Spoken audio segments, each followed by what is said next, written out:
Hello, my name is Ocean, and I'm going to be doing the Lesson 8 video and analysis, 4 prompts. First prompt, why I feel like the step 1 is the most important in the 5-step decision making. And I will tell you why. I believe the first step is the most important. Figuring out the real problem. It's definitely the most important part for me. If you don't understand the problem, every step after that is just a waste of time. And it's like using the wrong address on a map or on a GPS system. You can follow every, direction perfectly, and you'll still end up at the wrong destination. So you definitely have to figure out the real problem. Many decisions that are bad don't happen because people can't think. They usually happen because people start solving the wrong issue, the wrong problem. Imagine a manager sees sales are dropping. They might think we need a better employee. They might just skip right to this decision, or we need new marketing. But if the real problem is the pricing or the location, or the bad customer service, the first step is being rushed and you're skipping over what really matters. The solution and then your solution for this problem could be completely wrong because your problem is wrong. So you have to figure out what's really going on to solve it correctly. I see this in everyday, situations. I think about being stressed at school. You might think the problem is there's too much homework. But maybe the real issue is that, your time management, or you have distractions. Once the real problem is clear, the solution becomes much easier. The first step, it shapes all of the rest of the other problems. It shapes everything else. So set your direction, save your time, prevent problems. Smart thinking can lead to bad results if you're not using the right, having the right problem to solve. Yeah, like at work, if everybody is getting seated, and if your hostess is seating people, and then your server comes over and seats somebody without, telling the hostess, and the hostess had that table had that table reserved for somebody else, and they were just waiting for it to be cleaned, and the server just comes and seats somebody else as soon as the hostess walks away, that's a problem in your business because your hostess is not able to do their job correctly, and now this customer that was waiting is upset, and if the manager just says, oh, nobody's wrong here, we were just, we're fine. Like, no, the manager needs to address the issue, which is the server not letting the hostess do their job. It shouldn't be worried about making everybody feel happy and not feel like they're doing something wrong. You need to let people know when they're doing something wrong, or your business is going to fail because that's not making people happy. You're not fixing the problem. So I think that's a good example for that. Prompt 2, when satisfying, makes sense and when it doesn't. I don't know if I'm saying that correctly, but yes. Satisfying, I don't know how to say that word correctly. I'm sorry. But I do know it means, choosing something that isn't, always perfect or good enough instead of, well, it's good enough, but it's not perfect is what I'm saying. Instead of, taking so much time to decide on a perfect choice, and sometimes that does work. Sometimes that works when we have to save time or energy, or when information is limited. For instance, satisfying makes sense in jobs where speed matters more than perfection. Like fast-paced restaurants. You can't spend 5 minutes deciding how to plate fries, or things like that. You need to make the decision before the food gets cold and the customers get hungry and angry. So you have to make decisions fast. Like, if a person gets 2 scoops of ice cream or 1, you have to make a decision. You can't just sit there and take forever. It's going to melt. Retail. Employees often make quick calls to help customers. We have people that have things they need to do, and we're just selling clothes, and we're just, or makeup or whatever. So we should just be making satisfying decisions. For something that's good enough. It's not gonna alter your life. It's retail, for the most part. So yeah. First responders sometimes have to make quick decisions. They have to use their judgment. They have limited, information. They still have to make quick decisions. It's part of the job. They have to get it done. Even though this is a situation where people's lives are at hand, we still have to make quick decisions because we don't really have another choice. These people are in situations where they need fast decisions. We have to make a good decision with the choices we have,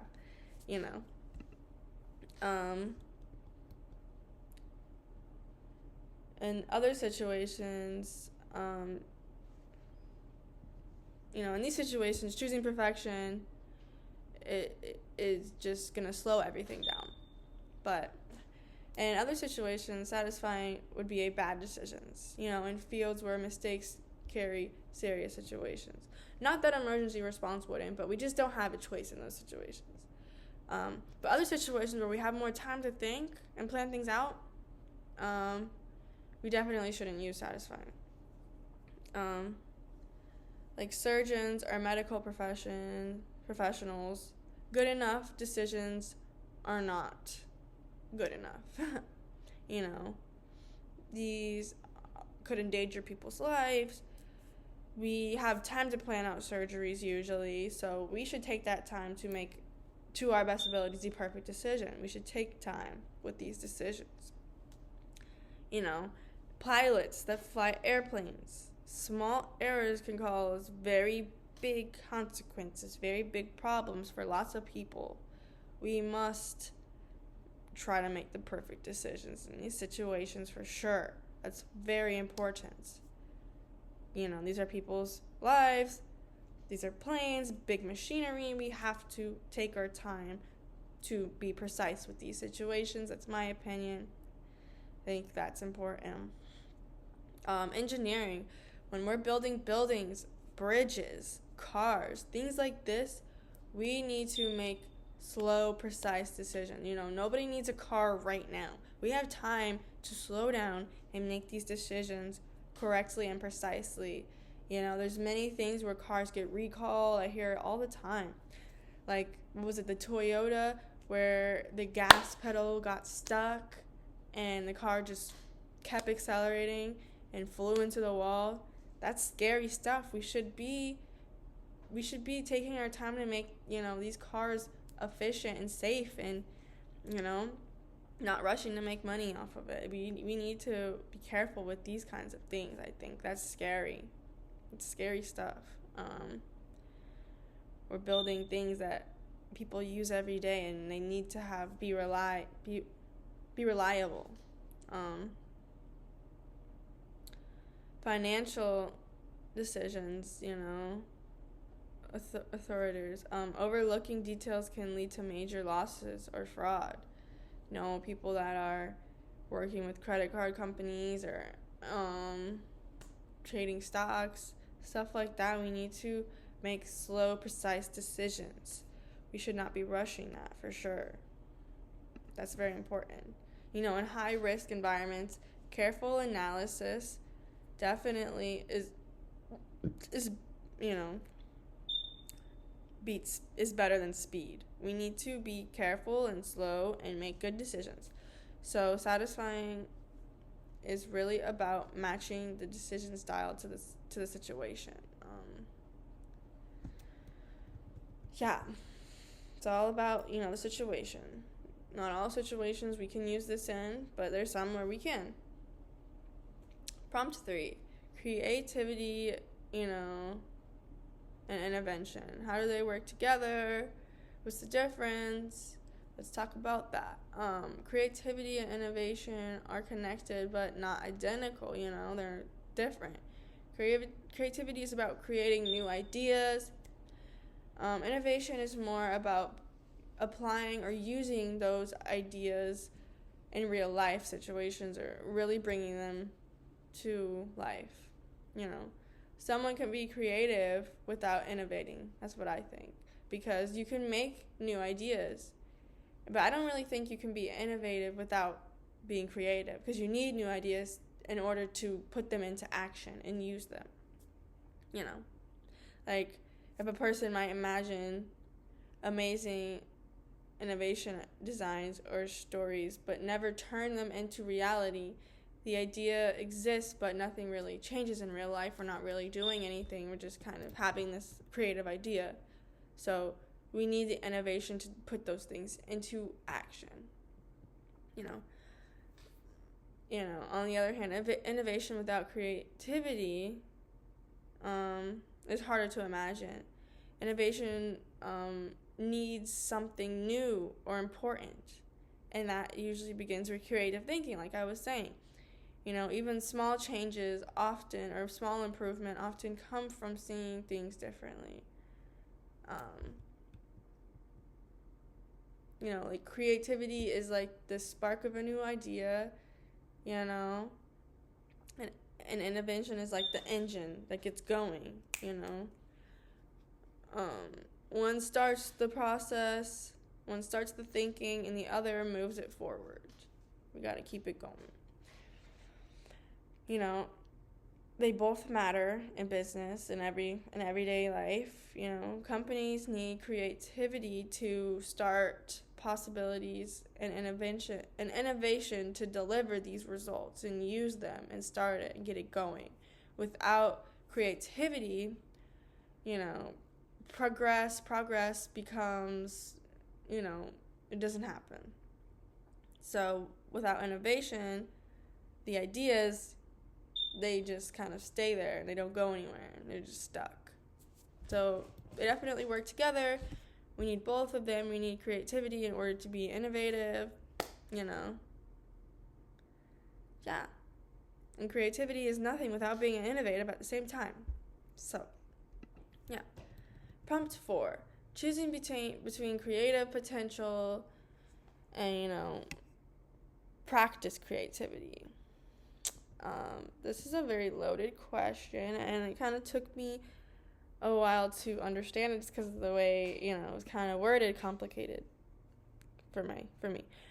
But there are times when I could choose a candidate with strong creative potential but little experience. This makes sense in businesses that are changing or growing, or they're trying to re-innovate themselves or start new ideas. They need to switch things up. In these situations, fresh thinking can be more valuable to their business than, polished habits that people have been doing, because they want something new. They want to switch things up, they want to change things up, they want to see if there's a better way of processing these, decisions and processes to make things better, because whatever they're doing maybe isn't working. Maybe they already have, experience. Maybe they want new, fresh creativity. Like startups or companies entering new markets often benefit from people challenging, old ways.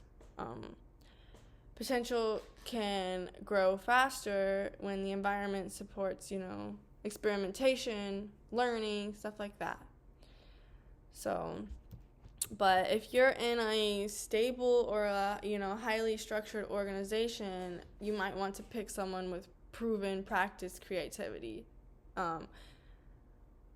in these workplaces, some people who can produce results immediately, like someone they might want someone who can, without long adjustment periods. So, yeah, experience lowers the uncertainty of things, So it really depends on the situation, the company's wants, the company's needs, change-focused, reliable culture. Definitely potential is what you want to choose. Efficiency-focused, structured culture, experience is what you want to choose. So it all depends on that. If you want to change things up, you want to make things different, you got time for this, time for training, potential. Definitely go with potential. But if you just want to be focused on the structure and being, precise and things are working the way they are, experience. Neither choice is really correct or right. It just depends on, the risk tolerance, the goals, the context, whatever you feel is going on. So yeah, it's really up to you. I think that was a great assignment, and it really got my brain going, thinking about stuff. Yeah. So thank you for watching. I hope I answered the questions correctly and everything. So, bye.